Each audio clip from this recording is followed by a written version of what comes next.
Your most welcome in our YouTube channel Science Galaxy Education. हमारे YouTube channel Science Galaxy Education में आपका हार्दिक स्वागत है। आज के लेक्चर में हम लोग डिस्कस करेंगे क्लास 10 मैथ चैप्टर नंबर 3 के बारे में। और चैप्टर नंबर 3 में हम प्रश्नावली 3.1 जो है सॉल्व कर चुके हैं। अब हम चलते हैं उसके आगे के टॉपिक पर। तो आगे के टॉपिक पर चलकर हम सबसे पहले कुछ थ्योरेटिकल पार्ट को हम डिस्कस करेंगे, देन फिर हम चलेंगे एक्सरसाइज की तरफ। ठीक है, तो चलिए देखते हैं। देखिए यहाँ पे दिया गया है दो चर वाले रैखिक समीकरण युग्म। देखिए आपको बताया गया था कि दो चर वाले रैखिक समीकरण युग्म का जो व्यापक रूप होता है वो a1x + b1y + c1 = 0 होता है एंड a2x + b2y + c2 = 0। ये दोनों युग्म बताते हैं, मतलब जोड़ा। ठीक है, तो ये समीकरण है। अब देखिए यहां से ये दोनों समीकरण जो है वो किसको बताते हैं? ये दोनों समीकरण रेखा को निरूपित करते हैं। किसको निरूपित करते हैं? रेखा को। क्योंकि पिछले लेक्चर में हम लोग देखे हैं कि जब हम इनका ग्राफ खींचते हैं तो हमें एक सरल रेखा प्राप्त होती है, अर्थात ये जो रैखिक समीकरण युग्म है इनसे दो सरल रेखाएं खींची जा सकती हैं। अब बात ये आती है, जब इनसे दो सरल रेखाएं खींची जा सकती हैं और दोनों एक ही ग्राफ में होती हैं, तो यहाँ पे तीन कंडीशन उत्पन्न होते हैं। वो तीन कंडीशन क्या है कि जब इनसे खींची जा सकने वाली जो रेखाएं होंगी वो या तो एक दूसरे को काट सकती हैं, और या तो एक दूसरे के समांतर हो सकती हैं, और या तो दोनों रेखाएं समापाती हो सकती हैं। तो यहाँ से तीन केस बनते हैं। पहला केस ये बनता है कि दोनों रेखाएं एक दूसरे के समांतर हो सकती हैं। दूसरा केस ये बनता है कि दोनों रेखाएं एक दूसरे को प्रतिच्छेद कर सकती हैं, यानी काट सकती हैं। और तीसरा कंडीशन ये बनता है कि दोनों रेखाएं समपाती हो सकती हैं। तो चलिए हम उन तीनों कंडीशन के बारे में पढ़ते हैं और हम कैसे पहचानेंगे कि यहाँ पे रेखाएं एक दूसरे को प्रतिच्छेद करेंगी, या एक दूसरे के समांतर होंगी, या एक दूसरे के समपाती होंगी। तो इस बात की हम चर्चा करेंगे यहाँ पर। चलिए देखिए यहां पे हम लिख दिए हैं कि दोनों रेखाएं परस्पर, पहला कंडीशन ये है कि प्रतिच्छेद करती हैं, दूसरा कंडीशन ये है कि समांतर हो, और तीसरा कंडीशन ये है कि समपाती हो। देखिए यहां पे जब इनसे निरूपित रेखाएं एक दूसरे को प्रतिच्छेद करेंगी तो यहां पे इनका अद्वितीय हल होगा। क्या होगा? अद्वितीय हल। अद्वितीय हल का मतलब केवल और केवल एक हल होगा और दूसरा कोई हल नहीं होगा। और यहाँ पे दोनों रेखाएं प्रतिच्छेद करेंगी, जिस बिंदु पे प्रतिच्छेद करेंगी उस बिंदु का निर्देशांक निकाल लेंगे।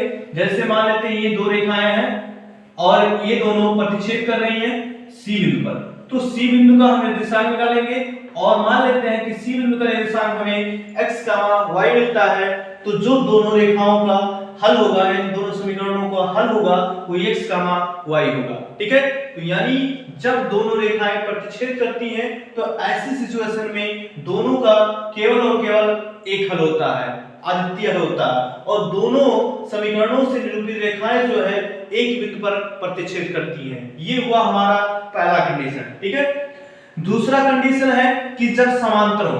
देखिए जब इनसे निरूपित रेखाएं समांतर होंगी, क्या होंगी?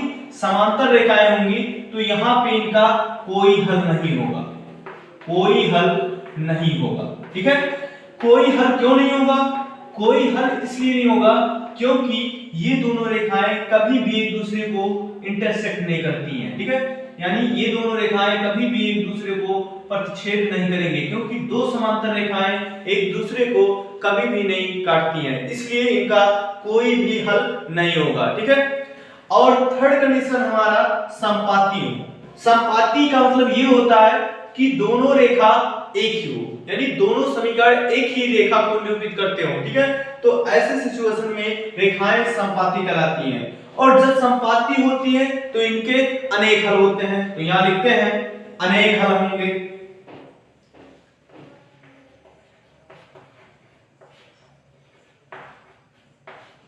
अनेक हल।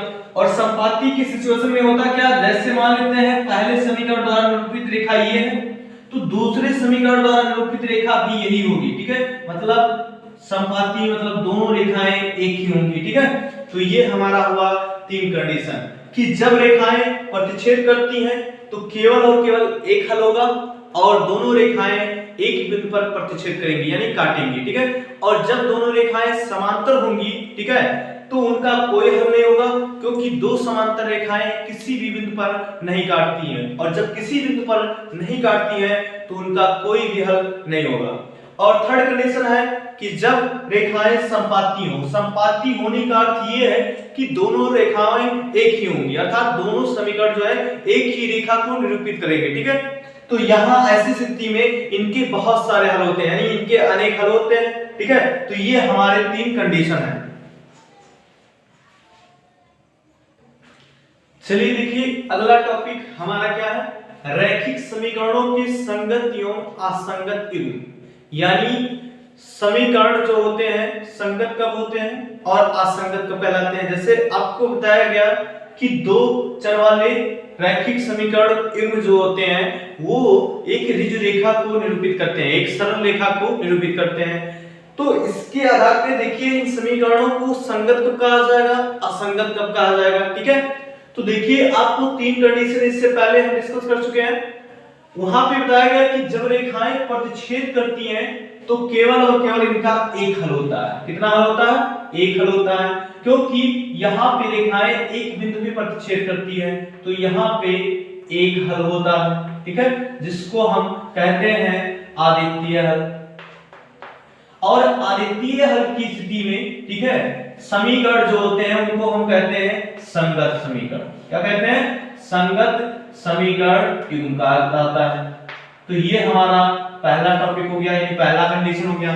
लेकिन जब रेखाएं समांतर हो तो उनके कोई भी हल नहीं होते हैं और ऐसे सिचुएशन में जो समीकरण युग्म होता है उसको कहा जाता है असंगत समीकरण युग्म। क्या कहा जाता है, असंगत समीकरण युग्म। और ऐसी सिचुएशन में कोई भी हल नहीं होता है, कोई भी हल नहीं होता है।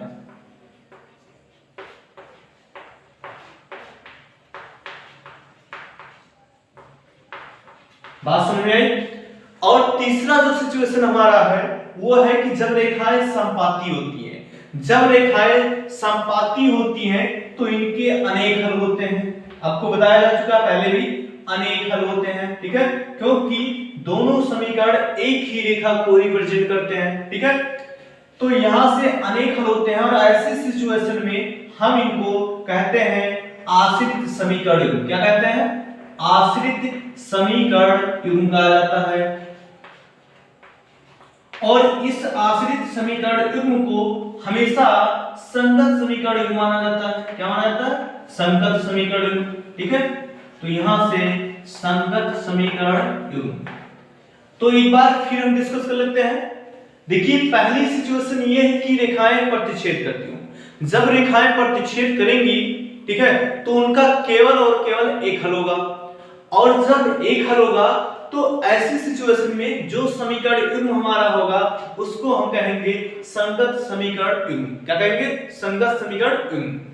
देखिए और सेकंड सिचुएशन है रेखाएं जब समांतर हो। जब रेखाएं समांतर हो तो समांतर रेखाएं कभी एक दूसरे को प्रतिच्छेद नहीं करती हैं अर्थात उनका कोई भी हल नहीं होगा। और जब कोई हल नहीं होगा तो ऐसे सिचुएशन में समीकरण जो युग्म होगा उसको हम कहेंगे असंगत समीकरण युग्म, ठीक है। और तीसरा सिचुएशन जो हमारा है रेखाएं संपाती हो। जब रेखाएं संपाती होंगी, संपाती होने का अर्थ ये है कि दोनों समीकरण जो है एक ही रेखा को रिप्रेजेंट करेंगी। तो ऐसी स्थिति में समीकरण के अनेक हल होते हैं और अनेक हल की स्थिति में समीकरण युग्म को हम कहते हैं आश्रित समीकरण युग्म। लेकिन आश्रित समीकरण युग्म को हमेशा संगत समीकरण युग्म माना जाता है। तो यहां से आपको कंफर्म हुआ कि हम कब संगत समीकरण युग्म लिखेंगे, कब असंगत लिखेंगे। चलिए इससे अगर आपको यहाँ पे थोड़ा सा नहीं समझ में आया तो क्लियर आपका हो जाएगा एक्सरसाइज में, ठीक है। यानी एक्सरसाइज में इस तरह के क्वेश्चन दिए गए हैं वहां पे आपको पूरी तरह से क्लियर हो जाएगा। चलिए आगे देखते हैं। देखिए यहाँ पे तो हम ये डिस्कस किए कि समीकरण संगत कब होगा और असंगत कब होगा। अब हम ये जानेंगे, देखिए अगर हमें फिगर दिया है तब तो हम ये बता सकते हैं कि रेखाएं एक दूसरे को प्रतिच्छेद कर रही हैं, समांतर है या समपाती है। लेकिन आपको इक्वेशन दिया रहेगा, आपको समीकरण युग्म दिया रहेगा, तो समीकरण युग्म को देखकर हम कैसे बताएंगे कि इससे जो निरूपित रेखाएं होंगी वो एक दूसरे को काटेंगी या एक दूसरे के समांतर होंगी। तो चलिए यहां से हम स्पष्ट करेंगे। देखिए अगर आपको बताया गया कि जो समीकरण का व्यापक रूप होता है वो a1x + b1y + c1 = 0 और a2x + b2y + c2 = 0, ये दो चर वाले रैखिक समीकरण युग्म का व्यापक रूप है, यानी ये समीकरण युग्म को निरूपित करता है। तो अगर यहां से a1/a2 का मान जो है b1/b2 के बराबर नहीं है, तो ऐसी सिचुएशन में रेखाएं प्रतिच्छेद करेंगी। क्या करेंगी? रेखाएं प्रतिच्छेद करेंगी। तो जब हमारे पास दो समीकरण दिया गया हो तो हम सबसे पहले उनके गुणांकों यानी x और y के गुणांकों की तुलना करेंगे, यानी a1 b1 c1 a2 b2 c2 निकालेंगे और इन कंडीशनों में रख के चेक करेंगे कि हमारी जो रेखाएं होंगी वो एक दूसरे को इंटरसेक्ट करेंगी या एक दूसरे के समांतर होंगी या समपाती होंगी। ठीक है, तो देखिए पहला कंडीशन हम लोग ये पढ़े कि जब रेखाएं प्रतिच्छेद करती हैं तो उस कंडीशन में a1/a2 = b1/b2, यानी a1/a2 का मान b1/b2 के बराबर नहीं होगा और ऐसे सिचुएशन में एक हल होगा और ऐसे समीकरण को कहा जाएगा संगत समीकरण युग्म। ठीक है, दूसरा कंडीशन है रेखाएं समांतर हो, और आपको बताया गया जब रेखाएं समांतर होंगी तो क्या होगा? असंगत समीकरण युग्म होगा और ऐसी स्थिति में कोई भी हल नहीं होगा। तो यहाँ पे हम इनको कैसे पहचानेंगे? देखिए अगर a1/a2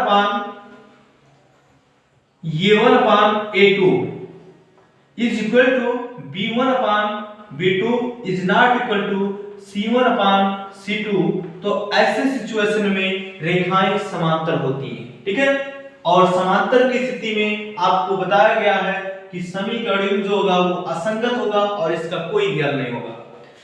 देखिए तीसरा कंडीशन है रेखाएं समपाती होंगी। तो रेखाएं समपाती कब होंगी? ठीक है, चलिए इसको देखते हैं। देखिए जब यहां पे a1/a2 बराबर है b1/b2 बराबर है c1/c2, तो ऐसे सिचुएशन में रेखाएं समपाती होंगी और उनके अनेक हल होंगे और ऐसे स्थिति में जो समीकरण युग्म कहलाएगा वो संगत समीकरण युग्म कहलाएगा। ठीक है, तो ये हमारा कॉन्सेप्ट था। अब आगे चलते हैं अगले टॉपिक पर।